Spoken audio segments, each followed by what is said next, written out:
अस्सलामु अलैकुम व रहमतुल्लाहि व बरकातहू। अल्हम्दुलिल्लाह वस्सलातु वस्सलामु अला रसूलिल्लाह व अला आलिहि व सहबिहि अजमईन, अम्मा बाद। फ़इन्न अस्दक़ल हदीस किताबुल्लाह व खैरल हदी हदी मुहम्मदिन सल्लल्लाहु अलैहि वसल्लम। रब्बि इश्रह ली सदरी व यस्सिर ली अमरी वहलुल उक़दतम मिन लिसानी यफ़क़हू क़ौली। तमाम तारीफें अल्लाह वहदहू ला शरीक के लिए है, जो पूरी कायनात का खालिक है और जिंदगी के हर जरूरियात को पूरी करने वाला है।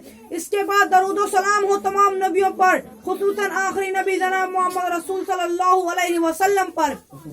मेरे प्यारे इस्लामी भाइयों, मैं आप सबका खैर मकदम करता हूँ। अस्सलामु अलैकुम व रहमतुल्लाहि व बरकातहू।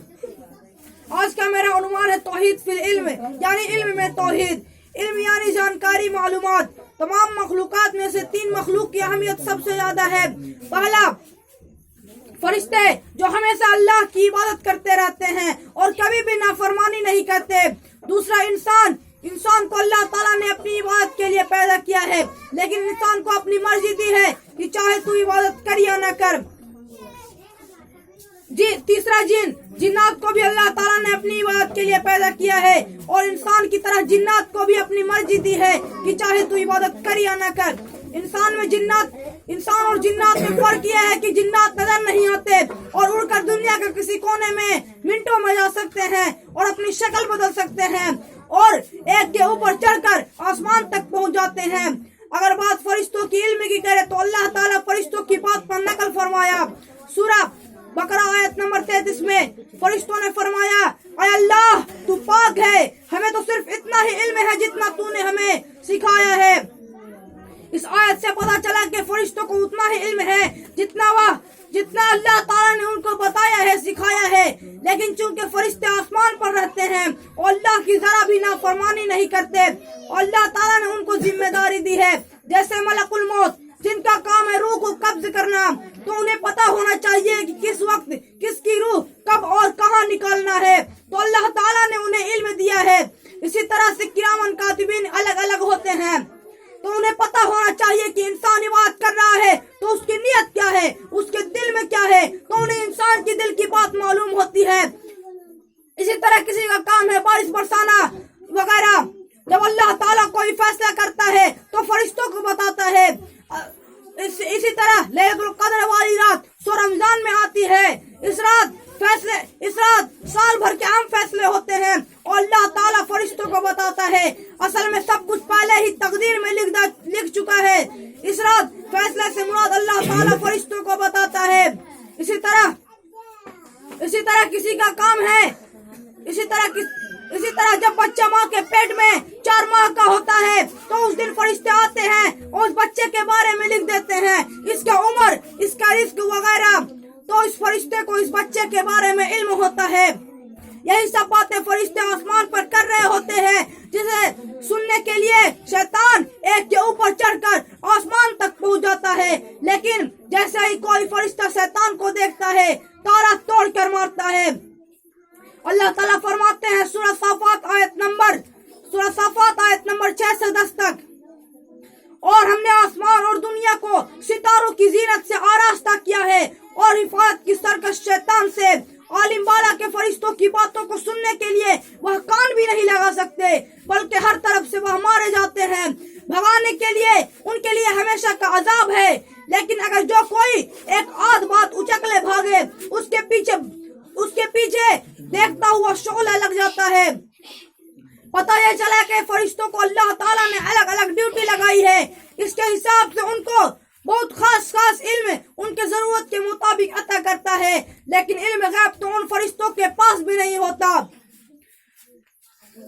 और अल्लाह ताला फरमाता है सूरह नमल आयत नंबर 65 में, ऐ नबी कह दीजिए कि नबी जमीन वालों और आसमान वालों में से अल्लाह के सिवा कोई गैब नहीं जानता। इल्म 2 तरह के होते हैं, एक वह जो किसी जरिया से मिले, जैसे इंसान स्कूल में इल्म हासिल करता है या किसी चीज के बारे में किताब में पढ़ता है या किसी इंसान से सुनता है या देखता है। दूसरा इल्म गैब है जो बगैर जरिया के होते हैं और ये इल्म सिर्फ अल्लाह के पास है।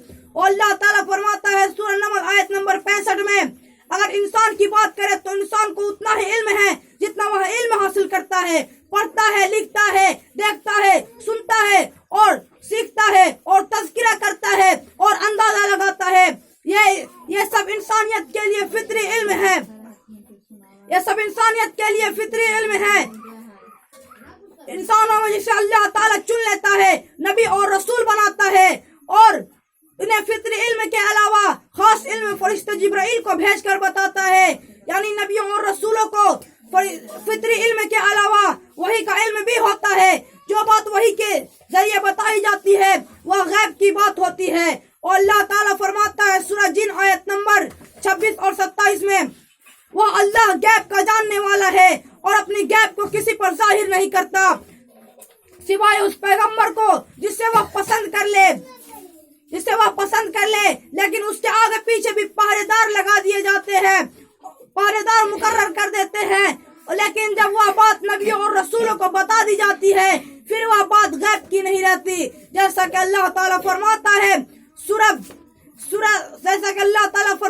سورہ انعام آیت نمبر 50 میں، اور اے نبی آپ کہہ دیجئے کہ نہ تو میں تم سے یہ کہتا ہوں کہ میرے پاس اللہ کے خزانے ہیں اور نہ میں غیب جانتا ہوں۔ اور اللہ تعالیٰ فرماتا ہے سورہ انعام آیت نمبر 59 میں، اور اللہ تعالیٰ ہی کے پاس غیب کی کنجیاں ہیں اور ان کے علاوہ اور کوئی نہیں جانتا۔ اور اللہ تعالیٰ فرماتا ہے سورہ انعام آیت نمبر 88 میں، اور اے نبی آپ کہہ دیجئے کہ میں کسی ذات خاص کے لیے کسی نفع کا اختیار نہیں رکھتا اور نہ کسی نقصان کا، مگر اتنا ہی کہ جتنا اللہ نے چاہا ہو۔ اگر میرے پاس غیب کی باتیں ہوتی تو میں اس سے بہت سا فائدہ حاصل کر لیتا اور کوئی بھی نقصان مجھے نہ پہنچتا۔ اور اسی طرح سے اور بھی کئی آیتیں ہیں، ان آیتوں میں پتہ چلتا ہے کہ کوئی بھی اللہ تعالیٰ کے سوا غیب نہیں جانتا، اور گرچہ وہ نبی اور رسول ہی کیوں نہ ہو، اور جو غیب کی بات بتا دی گئی ہے بتانے کے بعد وہ بات غیب کی نہیں رہتی۔ انہیں چند باتوں پہ میں اپنی بات کو ختم کرتا ہوں۔ اللہ تعالیٰ سے دعا کرتا ہوں کہ ہم سب کو کہنے اور سننے سے زیادہ عمل کرنے کی توفیق عطا فرما، اور ہم سب کو دنیا و آخرت میں عزت دے اور مشرکین کو ہلاک و برباد کر دے، آمین یا رب العالمین۔ وآخر الدعوانا ان الحمد للہ رب العالمین۔ السلام علیکم ورحمۃ اللہ وبرکاتہ۔